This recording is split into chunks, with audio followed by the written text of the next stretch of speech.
Hello everyone, it's Paola and today I'm bringing you a Q&A. I wanted to make this video because I've never done a Q&A and I thought it would be interesting and I got a lot of interesting questions, so let's get started. The first question that I got was by RK Gold and he asked me, "What's up? Hey, what's up indeed? How's quarantine treating you?" For me, there hasn't been much of a big change. I am used to being in the house. However, the biggest change is that I'm not used to being in the house with three other people. But I am really enjoying that I get to spend a lot more time with my sister, even though it's not, conventional. Then Stephen asked me, "When did you learn to read?" I think I learned to read when I was 4, maybe 5 years old. I don't know. Then he asked me, "What book or series turned you into a reader?" I don't know. I think that the first book series that I was like, "Oh my god, this is awesome. I need to read more. I need to find more stories like this," is the Princess Diaries series by Meg Cabot. Also, maybe The Hunger Games, which I read before the Princess Diaries. Next, he asked me, "What was the first book you hated and the first book you loved and why?" The first book I hated was probably La Peor Señora del Mundo, something like that. And it was about an abusive woman. And like, it was just, ugh. I don't want to talk about it. I read it as a 7-year-old and it scarred me for life. And the first book I loved, I think, would have to be Historia sobre un corazón roto y tal vez un par de colmillos by M.B. Bronson. It's this beautiful, really wholesome middle grade romance book about a boy falling in love with a vampire girl and he doesn't know that she's a vampire and she doesn't want him to know that she's a vampire. So it's about him kind of like figuring her out. It's really, really adorable. And the last question he asked me was, audiobooks, yes or no, and why? Audiobooks, yes, always. They make reading more accessible to others. They also help me focus a lot. And also Scribd has a wonderful deal right now where you have a 30-day free trial and you don't have to put in your credit card or anything. And a lot of the options are in audiobook format. So yay, I love that.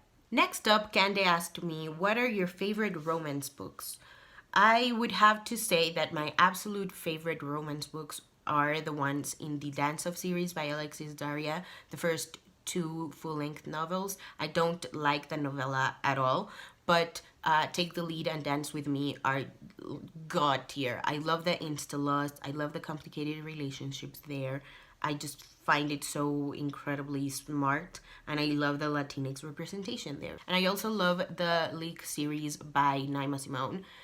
Oh my god, if you are looking for smutty books and really short books, this series is the one for you. Next up, she asked me, "What's something that you want to see more of, like tropes or themes?" I want more insta-lust. I want more characters admitting that they have an attraction for each other rather than instant love for each other. Which is not something I completely against. I don't mind insta-love, but I think insta-lust is a little bit more realistic, at least in the kinds of books that I read. And the last question is, what are your top 5 romance couples? Ooh, that's hard. Natasha and Dimitri from Dance With Me are definitely number 1, and then everyone else is second place.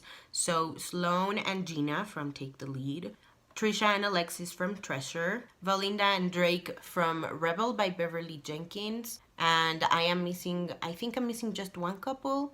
I don't know, and I don't think I have one. And Adriana asked me, "Would you rather only be able to read books by an author you don't like, or be able to read books by anyone, but they all get published on the same day every 10 years?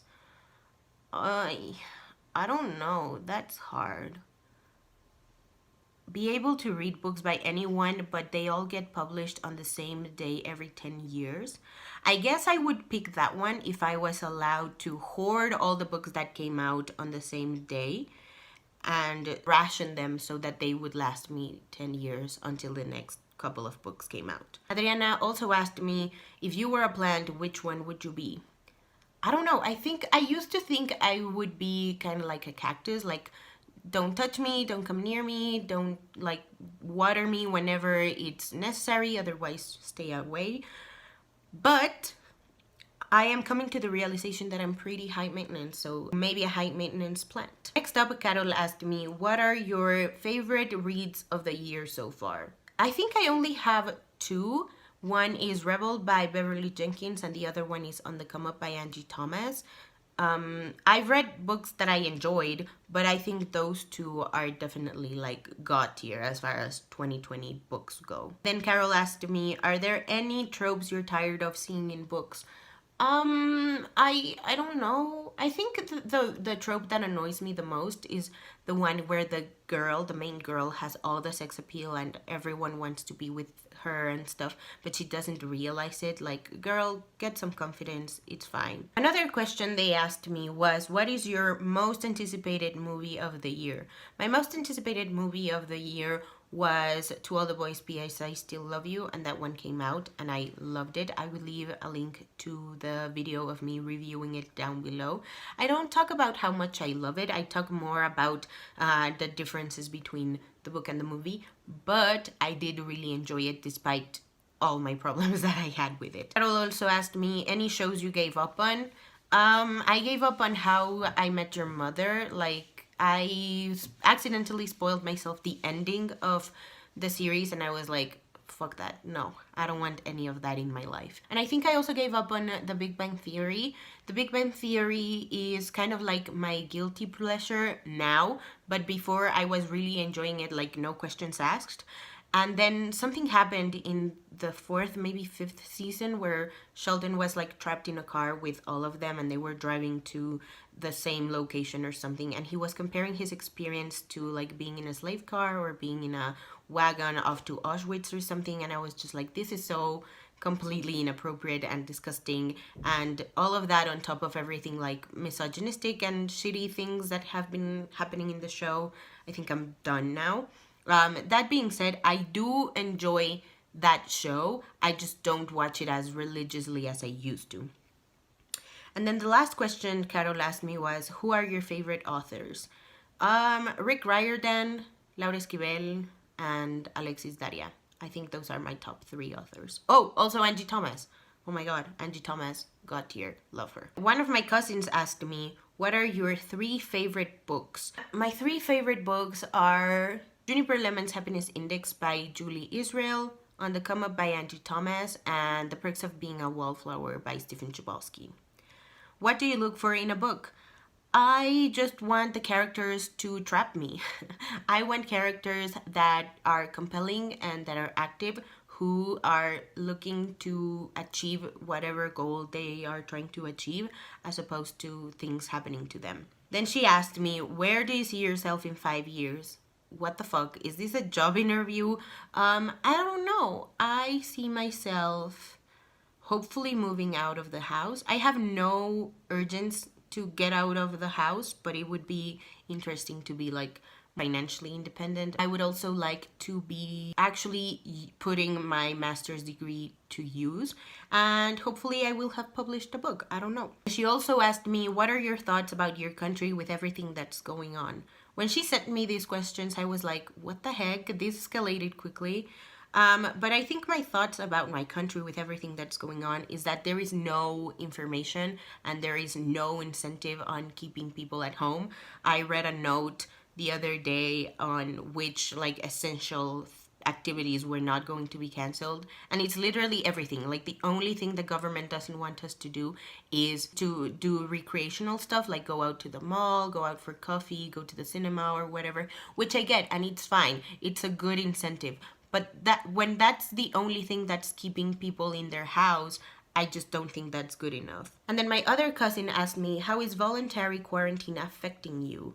I don't know. Like, I think it's playing a lot of mind games with me because I feel like I have all this time in the world, but then I'm not using it effectively. And I know I shouldn't just be relying on my productivity, but there are a lot of things that I have to take care of, and I have been shutting down because of all the stress. And also the stress of being like trapped in a house with 3 other people as opposed to me being in the house alone. Feel a lot more pressure to work because everyone else is working and I'm not. She also asked me, who are your favorite authors? I just answered that. Favorite series, book series or like TV series?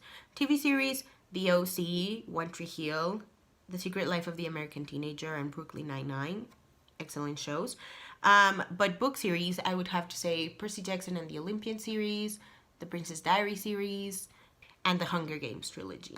And my favorite YouTubers. I don't watch the YouTubers you watch, Annabelle, but my favorite booktubers are Karen from the Audiobook Aficionado. I love Lucy from Lucy Reads. I love Roxanne from the novel Sanctuary. I love Rocky from Blonde with a Book. I probably have a lot more favorites, but I would have to check my subscription thingies because I have been lacking on watching YouTube. Then Karen asked me, how did you get into musicals and which shows have you seen? I think I got into musicals because of Grease. Like before that, I always loved musical films, but by musical films, I mean animated musicals like Disney stuff and that kind of thing. But the first like movie musical that I saw that I was like, oh my god, this is so fun and so pretty and the songs are so catchy and I want to do this as a living, it would be Grease. Which shows have I seen? I've seen Pinocchio, I've seen Sherizada, which was like a Mexican production of 1001 Nights. I've seen Fiddler on the Roof, The Last 5 Years, Rent, Mary Poppins, The Lion King, and I am missing one show, but I forget what it is. Oh, The Book of Mormon. Question number 2 is, what are some of your favorite classic shows versus modern shows? And what time period do you think the best musicals came out of? My favorite classic shows, I don't know if this one counts, but Les Miserables. And I also adore with my whole entire heart The King and I. Modern shows, oof, I don't know. I love the last 5 years. I also love Hairspray, Heathers, and Carrie. What time period do I think the best musicals came out of? I would say the best musicals are coming out right now. She also asked me, performers you would most want to see live. I would love to see Laura Osnes in Anything Goes. I would also love to see Carrie Hope Fletcher. And I would also love to see Millie O'Connell. I also want to see her as Sherry in Rock of Ages. I think that would be a lot of fun, and I think she has that spunky personality.